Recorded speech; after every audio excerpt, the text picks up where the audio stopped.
And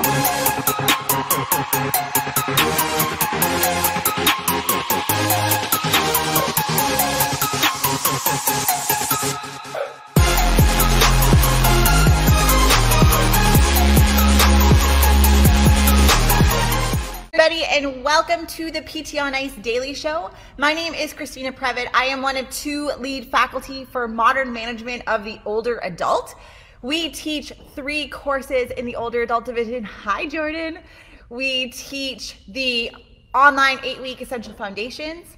We teach our advanced concepts, which you're required to take Essential Foundations, where we deep dive into different clinical populations. And we teach our live course. Hi, Jeff. And I hope you guys are kind of following along, because one of the things that we have talked about is this concept of dosage of exercise. So if you guys have followed us at all in the podcast, or if you've taken any of our courses, you know that we are trying to work on translating a lot of exercise prescription principles that are typically thought about in the younger population, and translating that into the older populations. And so one of the things that definitely has been traditionally thought of to be specifically relevant to an athlete or a younger population is jumps and plyometrics. And so hear me out. I know that a lot of people who are working specifically in geriatrics are thinking, my clients haven't been able to jump in 10, 15 years. And that is 100% my point. And so when I'm working with a lot of my older adult clients, I try and implement some sort of plyometric or jump style training with a lot of my clients, irrespective of orthopedic injuries. I've had plenty of clients who have symptomatic knee OA, who have had multiple joint replacements, who I've been able to implement this training with without any sort of adverse event or flare up in musculoskeletal pain. But the question is it safe first? And then how do we implement that? And that is what I want to talk about today. So in terms of safety, what's nice is that there was a systematic review that was completed that looked at the efficacy and safety of plyometric training in older adults. This was published by Vitrovsky and colleagues. And what we know about plyometric training is that there's 2 things that are really heavily involved with plyometrics. One is the amount of force that goes through the bone. And so it's important for bone health. We know that especially for women who are postmenopausal, that we want to make sure that we are applying impact to the bone, and the only way we're going to do that is by applying load. And we have more and more studies like the Liftmore trial, which did chin-up drop downs, where they were actually getting individuals with moderate to severe arthritis to be jumping and landing rather hard on the ground to try and get more osteoblast formation to counteract some of the loss in osteoclasts that happen as a result of age, and especially in individual who has osteoporosis. And so we're seeing more and more of these research trials that are trying to stimulate bone health and osteoblast formation for individuals, especially who are osteoporotic.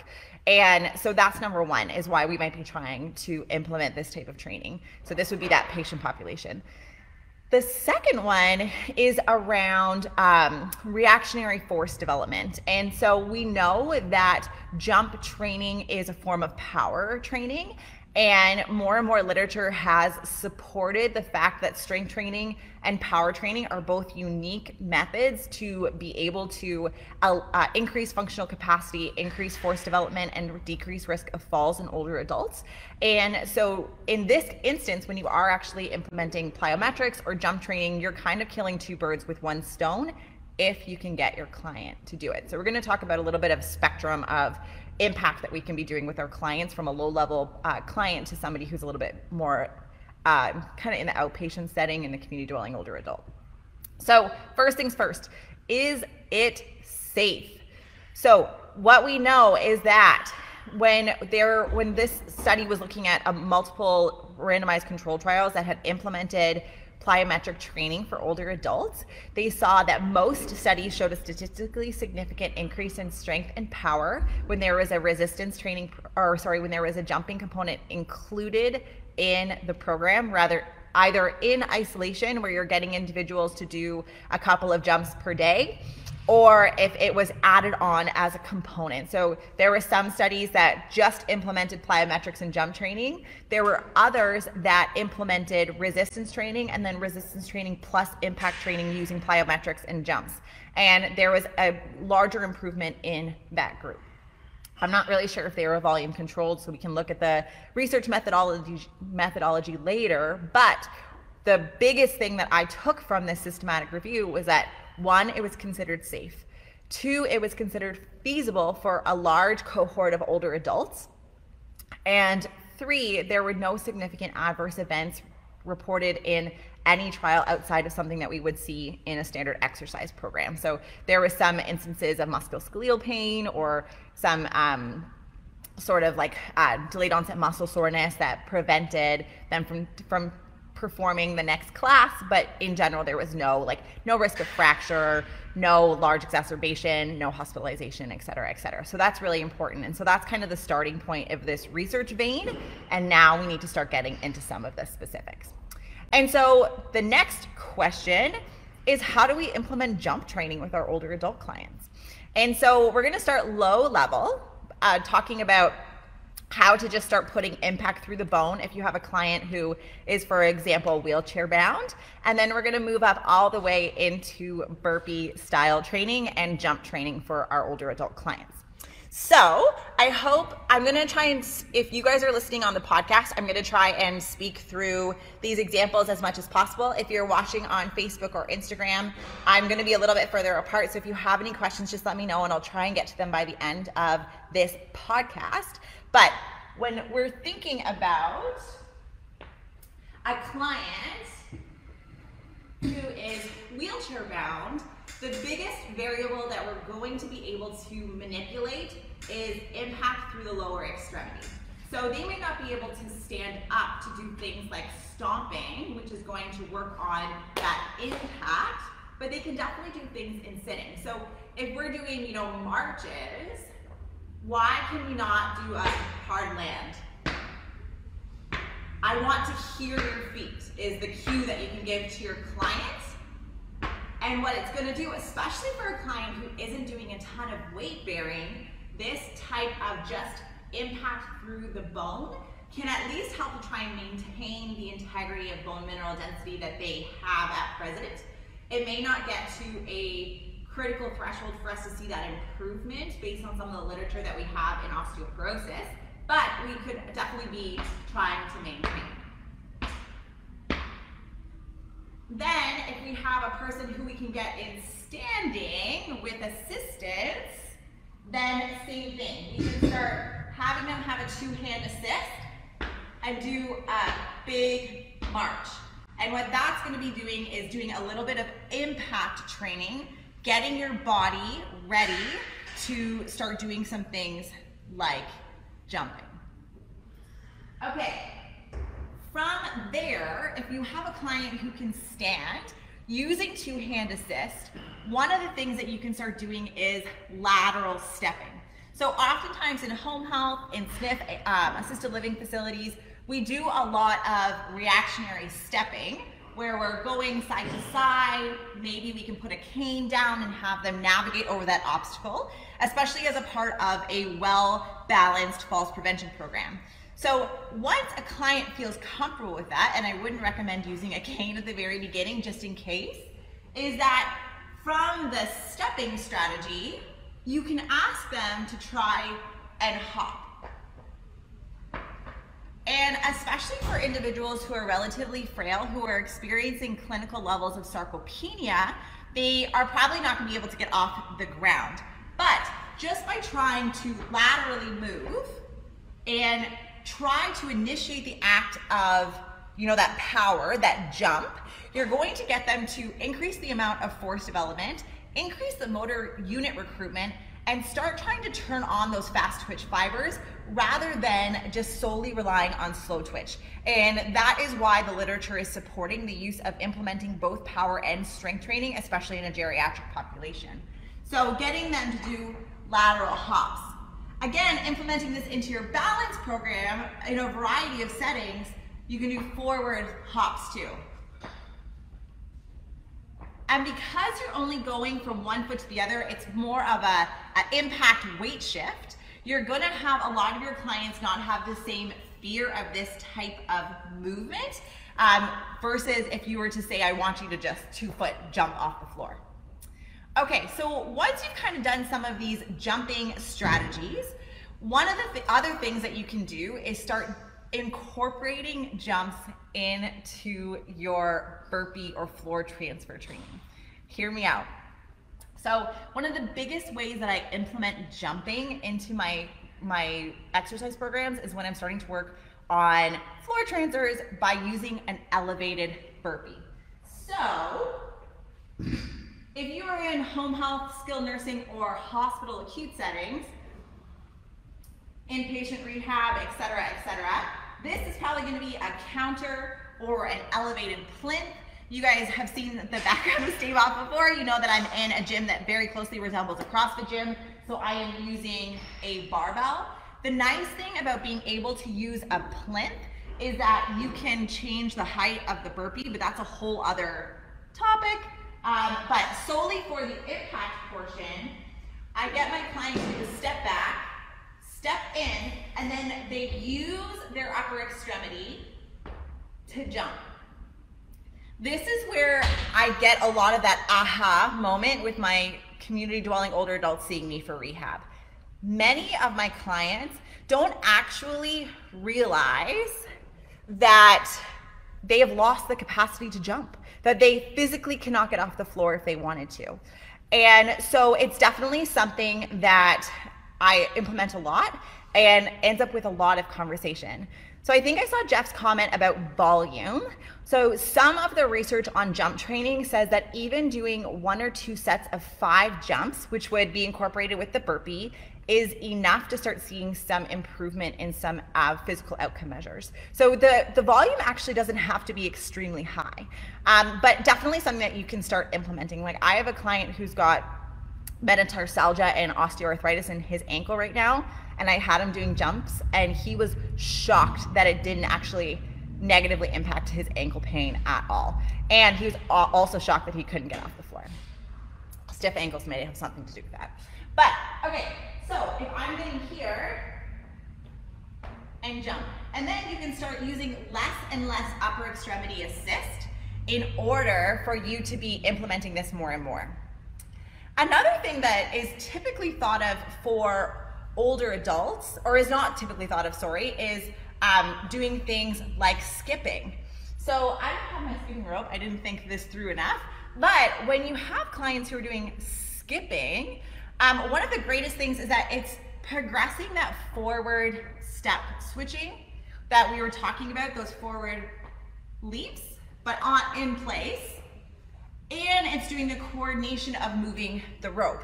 I have a client who's almost 70 years old, and I thought to her, like I kind of put the bug in her ear that I think that she'll be able to skip again, hasn't skipped for 20, 25 years, and she was able to do it. The strategy wasn't like this. The strategy was around, over, over, around, over, over. But I started working on coordination, I started working on reactionary strength, I started working on reactive balance, all of these things. And it's really, really important. So there's a question there, could running be considered impact training? Absolutely, especially if you are trying to get them to run with speed. So sprint training. So obviously as we get older, we're not gonna have the same power generation, but even changing from, you know, a low intensity steady state run, like a 3 out of 10, and getting them to do intervals of 10, 15 seconds where they're going as fast as they can is gonna be important. I have a client in his 70s right now who continues to play baseball. And that is one great way of doing impact training, because as soon as he hits the ball, he's sprinting as hard as he can to the first baseline. And he does that for fun, and I think that's really great. And he's had people try and tell him that, you know, at his age he shouldn't be doing that, and I am trying to do the exact opposite and tell him that he can run, and I will try and help facilitate him being able to run for as long as possible. So that's a really good question too. All right, and then some other examples of jump training can be like jump squats. So again, you can use upper extremity assist or not. You can use a bench or not. So sit to stand, jump. Sit to stand, jump.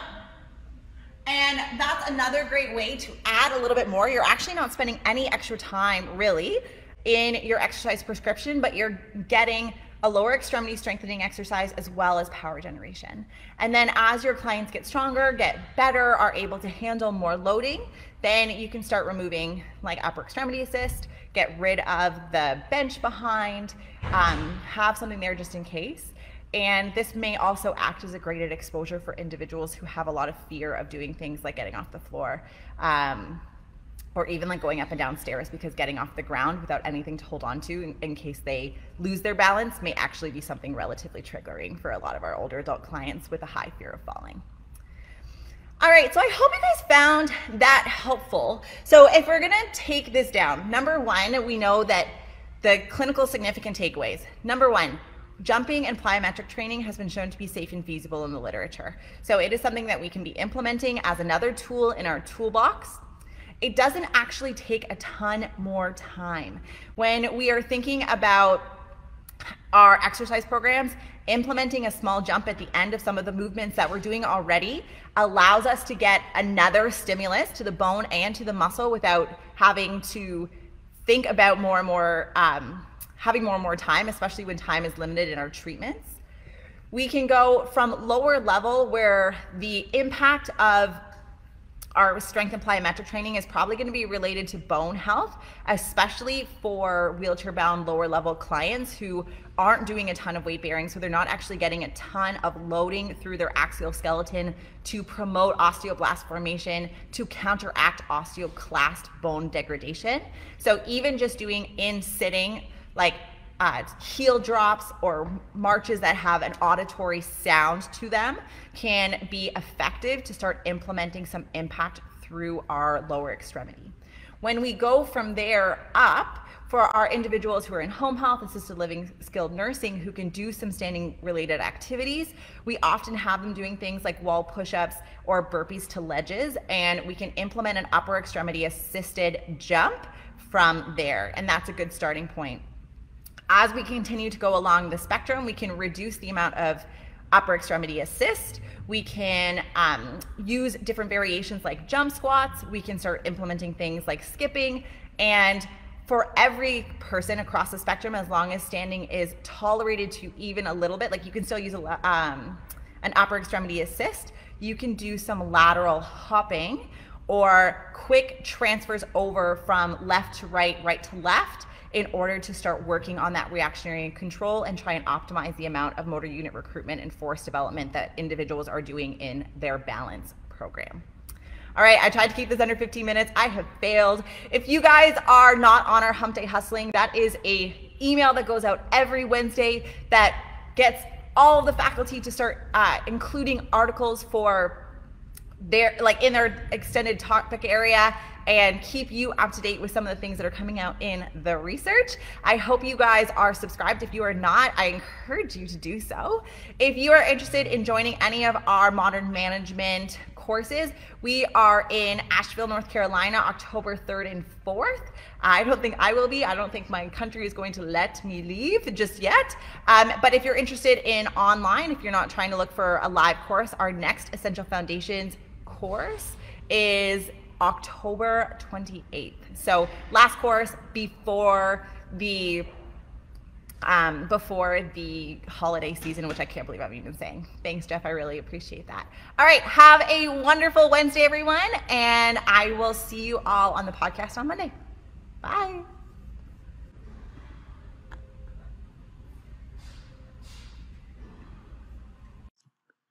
Hey, thanks for tuning in to the PT on Ice Daily Show. If you enjoyed this content, head on over to iTunes and leave us a review. And be sure to check us out on Facebook and Instagram at the Institute of Clinical Excellence. If you're interested in getting plugged into more ICE content on a weekly basis while earning CEUs from home, check out our virtual ICE online mentorship program at ptonice.com.